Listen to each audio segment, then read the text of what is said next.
Everyone, welcome back to another Age of Empires 4 commentary. I am Beyond, and today we have a special matchup for you today. About a month ago, we saw these two go at it, these two Goliaths, and that was because it was a rematch of the 7-game thriller in the Elite Classic. Today we have Beasty as the English in the teal, rocking that golden boat monument down the middle, and across the way, playing on the pit, we have 3DB as the Rus playing in the orange kits. We also have the golden boat rocking in as the monument. Both of these players are great streamers, and also I believe Beaty has a YouTube as well. Not I believe, I'm most certainly well aware of it. We'll leave those links in the description below if you want to check them out.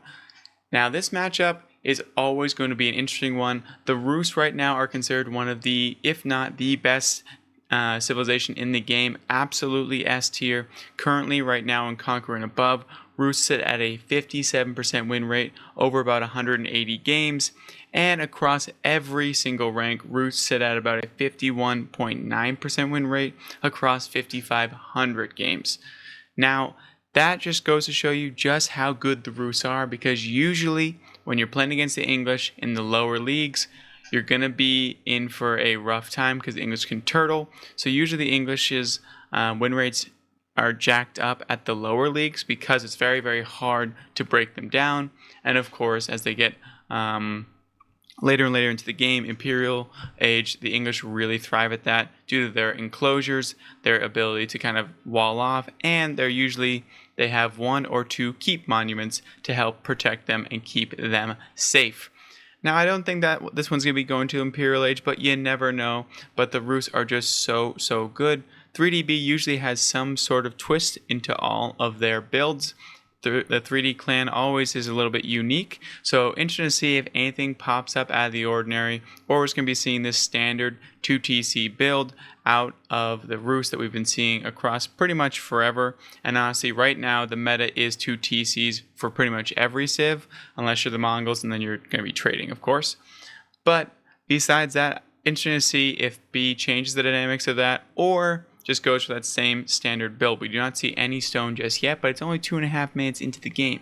If you have made it this far and you are enjoying, please do subscribe and like the video. I'd highly appreciate it.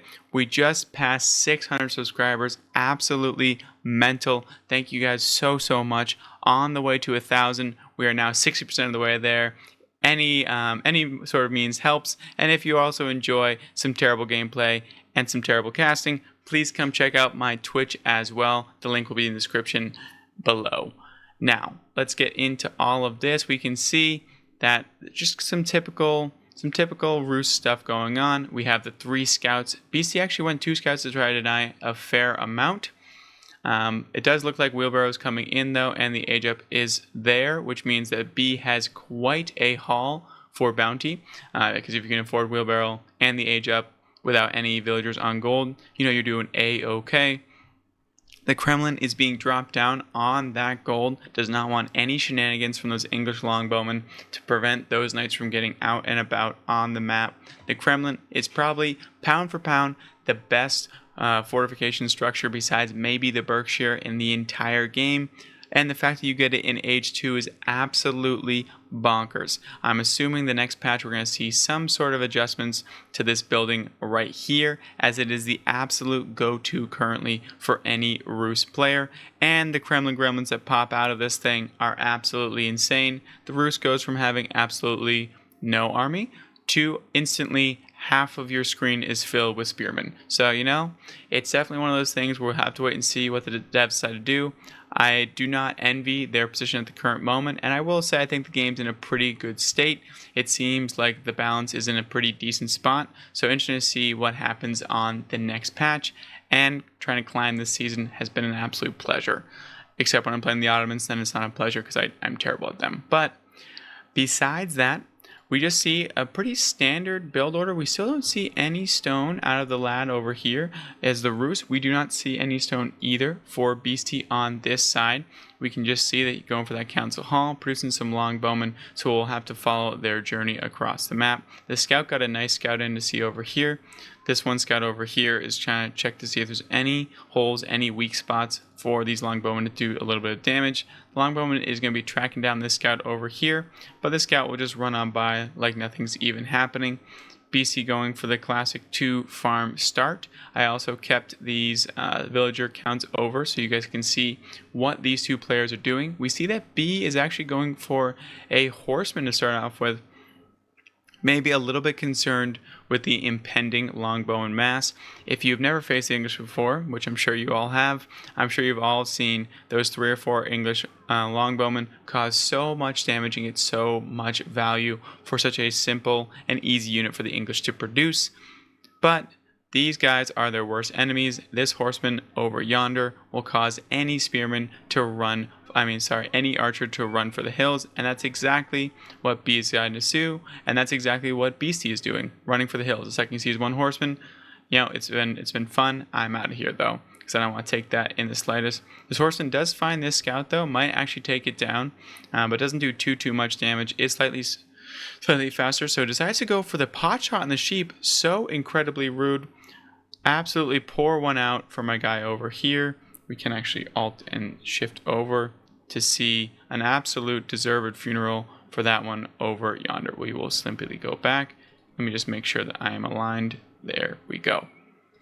For some reason, I always look at it from this exact angle, and if it's off even by a millisecond, I go absolutely insane. The archer mass has now developed into 5 with 2 scouts in tow. So they will be able to do at least a little bit of damage to that one horseman. But now we see the Rus archers coming into play, and there they go. They're now on the stone, but BC's going to be able to stop this from going down, and it's only at 261, which means BC actually might be able to stop this completely. And there are the gremlins. The lads are out and about. They're getting loose, and they're making a run for it. This army is completely thwarted, and that is the power of the Rus at the current moment. BC now has to opt into a trade instead of dealing a ton of damage to stop that second TC, because of the essentially free units that pop out, and they just work on those golden tickets. It's absolutely insane, and now they are running down, absolutely destroying this English army. That is why it's so brutal to push out as the English, and this is kind of what you guys can do. If you're struggling against the English, I've seen a lot of posts on Reddit recently struggling against the English, especially this early longbowman harass. Just push them back. Invest a little bit of military yourself. I know the Rus are in a unique situation here with these Kremlin gremlins, but they also have the horsemen, they have the archers as well, so it's not a completely made up force, but you do have to invest a little bit. You can't just go fast castle, naked 2 TC, stuff like that, and call it a day. Here we see the second TC is being thrown up for the Rus on the boar itself and directly on a relic, so you're going to be securing 2 as well, and also has some lovely berries and a gold vein and some trees. So this is actually probably one of the best placements I've ever seen for a TC. So fair played to B. And I think he was trying to get the TC to shoot that boar actually. No, there we go. Okay, finally done it. A little bit of a misclick there, and the lads are not working. There we go. Oh, they're now popping back out again on the other side to get some berries. The longbowmen have found this target, as you can see, constantly scouting. Beasty does not get taken aback very often, so instantly is going to be on these berry bushes and using these longbowmen to harass as much as humanly possible. I think there's an angle back over here where it won't be in range of this TC. As you can see, the TC goes to this middle berry bush over there. So BC can get up to all the way up until this point to pot shot. I believe I also could find a sweet spot over here to kill that boar, as this main TC has a much longer range, which is why they're able to cover so much. But that secondary TC, not so much. Remember, if a TC is out on its own, especially if it's the second one, you can do a lot more damage, you can harass a lot more, and if you're the English, and you have any archers pretty much, remember it does not have a long enough same range, and it cannot pepper you down quite the same. As you can see, English longbowmen can absolutely, oh my goodness, it just popped out of nowhere. There we go. Oh, when they go into it, sorry, my bad. When it's stagnant, that's what it looks like, and then when they pop into it, it goes a little bit longer. I was going to say, because that is very clear right there. And then all of a sudden, bam, they pop into it. But it has to pop into it, which now you can see the outpost is going into play. And only until it goes into it does this automatically fire, which makes it why it's so harassable. So if you guys are invading on a second TC, it's actually looking pretty good for Beaty at this point. Has fully cut off the second TC. He's not going to go for one of his own. As you can see, there's no stone on the backhand side. 3DB is making sure of that. But there is quite a number of Roost troops over here. And they're all piling into the TC, hoping to get some quick pot shots onto these non-armored English units. But Beaty's going to be falling back to the safety of this forward outpost, making it so that that network of castles gets going, and we will most likely see the RAM technology coming into play. There it is, siege engineering going up. I knew it. I actually could see it up here, but I couldn't see it. But I knew that was coming because, I mean, this is the very obvious play. Kill this TC off, separate it with this outpost over here. This army can't really cross this threshold over here. And BC is actually putting another outpost over by these down deer over here, just to really make sure that he can see everything that's coming at him and nothing will be surprising him. The most important thing that pros use, besides how incredibly good they are at the game, is vision. The number one thing that almost anyone can improve upon at this game is getting better and better vision. The pros are elite at it. So if you have nothing to do and you have a lot of extra wood and that castle light stuff like that, throw down outposts around the map. Just get vision across the map. The more knowledge you have, the better. This is a real-time strategy game. So the more knowledge you have, the better strategy you can have. Thus, the better you're playing the game itself. Going to get into this wood line, though, with these 24 archers. Is going to cash in on one of those over there. I actually found a sweet spot where the TC cannot fire upon. That is one of the only issues with this map, as I've mentioned many times before, is that it can get very susceptible to harass because the TC does not help it prevent. Oh, actually, there's going to be a lot of... BC just turns around at the very last second. B's throwing up a wooden fortress as well to help protect this over here. Beasty is saying no more of these berries for you. And we can see a counter raid going on over here from 3DB, getting him off the stone. Looks like Beasty was going for that second TC as well. And actually gonna have to surrender this gold at the same time. So B, instead of protecting the second CC, is deciding to just cause a lot of mayhem on the backhand side. I actually don't see this too often. That's something that, like, why I love watching B replays. And obviously BC plays at top-notch level, but B's always got to bring something different. If you think that the standard play would be to try to attack these things over here, which he is doing, you would assume that, like, it's going to be trying to kill off this army. Nope, B's like, you know what? I'm just going to prevent you from getting that second TC, which I know you really want. And there it is. More and more stone is coming out. Actually, I think BC is using this stone to reinforce these outposts over here, which looks like what he did. And we see 2 rams going down in the middle of these outposts, and they are pretty juiced up at the current moment. They have all those things up, and I think we're going to be going after this one if I'm not mistaken. Another villager does go down, though. B is actually tied, pretty much almost tied 4-5 in villager kills. As you can see, that second TC is paying dividends on the backhand side. Here comes the Rams. The Rams are going to be going right into the sweet spot over here, where they can be defended by this tower.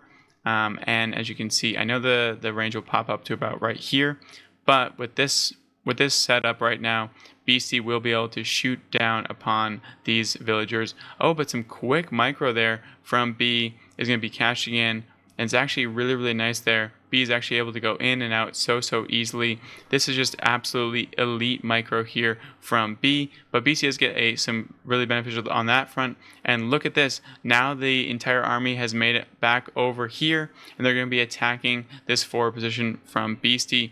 The Roosts are just making this look so good. They are in 2 TC and have this much of an army. And BC on the backhand side is trying to go maybe up to castle. No, he's just going actually all in on this push. A lot invested. This is a sizable army here from B, and B just has a lot of archers, up to 23 at this point, and so many horsemen. Now just going to be pushing through these spearmen like it doesn't even matter. And BC's actually, a lot of his forces were on the other side of the map, I think, defending, which is super unfortunate. The reinforcements are finally here.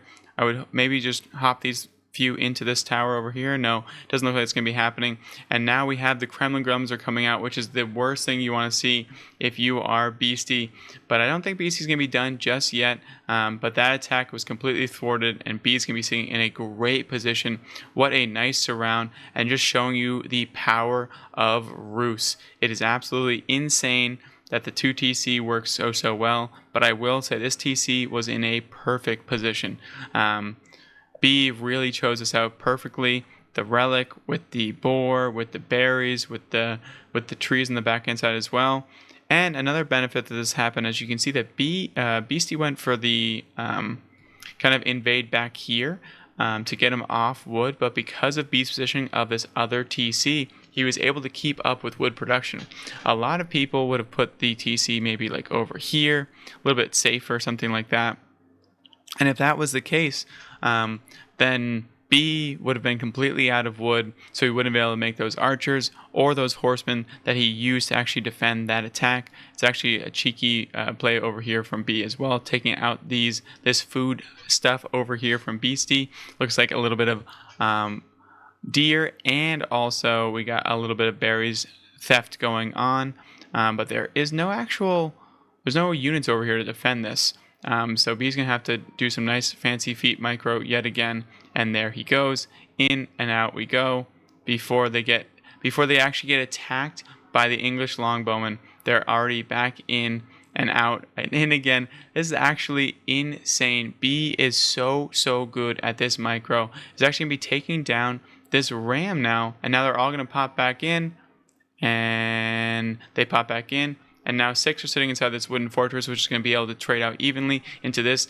B is now also in on the back end, and all that food stuff. All those troops were able to break through that fence over there. And now there are knights in the wood line, which is never good. We also have some archers on the back end side as well. They're going to be trading out very advantageously into these spearmen and making sure the trade is nice and even. Once they take out these spears, these knights are going to be charging in on this English longbowman mass, and they're going to be, this English mass is actually quite large, so it is going to be able to defend this, but a lot of idle time goes down. As you can see, BC has killed a lot of B's workers, but that second TC is still keeping B ahead by about 19, maybe 20. As you can see, the incredible micro here from B was able to keep a lot of these villagers alive, and now will be retreating because does not have the same support as he did last time, but was able to take at least some, maybe a little less than half of the deer, and then a few berries as well were secured. Obviously, the English don't really care too much about the berry portion, but it's still very annoying to deal with a wooden fortress just hanging out over here. So Beasty will be putting an end to that with this ram over here, and now moving out with the rest of his forces. 32 archers are still in the tank for Beasty, so it does still have a very sizable army, but as you can see over here, now B is able to go up on that high trade house over here, very safe and sound. So we're going to be going for a safe castle age as well. All this map control from B, and really doing a great job at securing all these boars. And I believe we'll also be going and securing those relics ASAP. BC is now putting up a long wall across this side. We'll be securing this side over here to maybe make an even larger production facility. There's a lot of nice farm space over here for the English, and once that wall goes up, BC will be sitting in a very good spot. When we try to see him go castle age and drop that King's Palace to get him back in the TC game. That is one of the benefits of the English, is that they can just instantly drop down that castle age and they instantly get a second TC. Now, BC is not aware of this boar over here, or maybe he is, and another ram is going up, and B is running for the hills yet again. But this time, this ram will also be met with some pushback from B's army, which is looking very strong. 7 knights and 16 archers, but you do not want to tango with 32 English longbowmen, even if they are feudal age. They are so good, and especially when they hit that critical mass as they are. And as you can see, this ram is now deciding which one to take out first. We'll probably recommend the one that's shooting at you, but doesn't really matter because it won't do enough damage anyways. Now Beasty is now actually moving out before he's actually Castle Age. So this army is a little bit susceptible if all of these ding Castle Age archers, which they will be very, very soon. As you can see, Beasty is doing his best to pick off as many of these as humanly possible, knowing full well that when those ding up to Castle Age, he will not be able to trade advantageously anymore into them. B's actually forced to move out because he's going to be bringing his Castle Age knights from the back, but BC does an incredible job of keeping those spearmen on the backhand side. But now the Castle Age archers are dinging up, and BC, even though has the superior numbers, does not have enough upgrades to actually survive this, and will be taking down as many units as he possibly can as he's on the retreat home. We can see more reinforcements are on their way. Just needs more spearmen, honestly. And look at how quickly those things melt those knights. Even though they're feudal age, they do so much damage. And all these archers are all the DPS. And BC is doing a good job at picking each one of them off individually and using these spearmen as they come up to pick off these knights. And he's actually doing a great job. This is a wonderful trade from a feudal age army into a Castle Age army. BC showing just how good he is at this game, but B is relentless.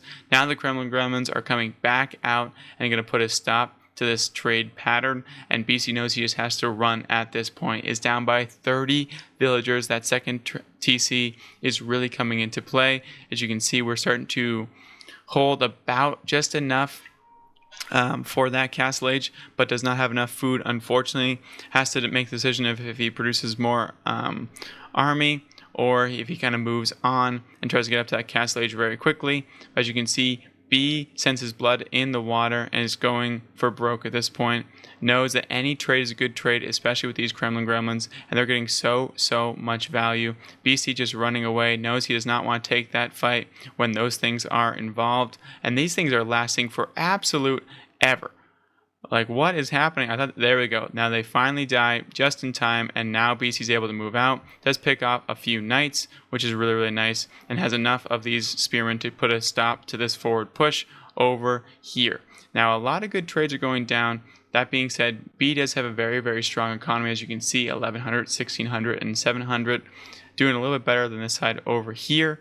But Beasty will be feeling in a good spot once he gets up to that Castle Age, but has to continue to invest in food, which is why B is doing this. B is constantly attacking because he knows that Beasty is going to have to invest into more and more units to save this off, and more units, especially these high food cost units like these spearmen, will keep him in this feudal age. As you can see, spearmen are 60 food a pop, and if you keep kind of giving those away and doesn't really take a second to breathe, B will continue, BC will continue to have to stay in feudal age because he's going to have to continue to make those spearmen. Without it, those knights would absolutely ruin the day. And we can see the relics are being collected now. B is using all of that perfect positioning to get as many relics as humanly possible. He's already up to 2 at this point, and I believe he's gotten all of them, right? Yeah, there's 3. He has another one on the way over here. And is there anyone else? I think that's about it. Or is there might be one back here. I can't see anything. Is there any relics going over yonder? I don't think so. I think B's going to get every single relic. And another one going down. And there we go. All 4 are plucked. And now we have another movement in, and we have a lot of knights moving in. King's Palace is going up in the backhand side, as you can see. And GG is called by Beasty. I'm over here counting relics, and B's ending the game. GG's. B gets his revenge on the ladder. Let's hope these players play one more time on the ladder so we can have a pseudo 3-game series. GG's to both players. So incredible to watch 2 high-level players like this. Guys, if you did enjoy this video, please do subscribe and leave a like. I appreciate it. Hope you guys have a great night.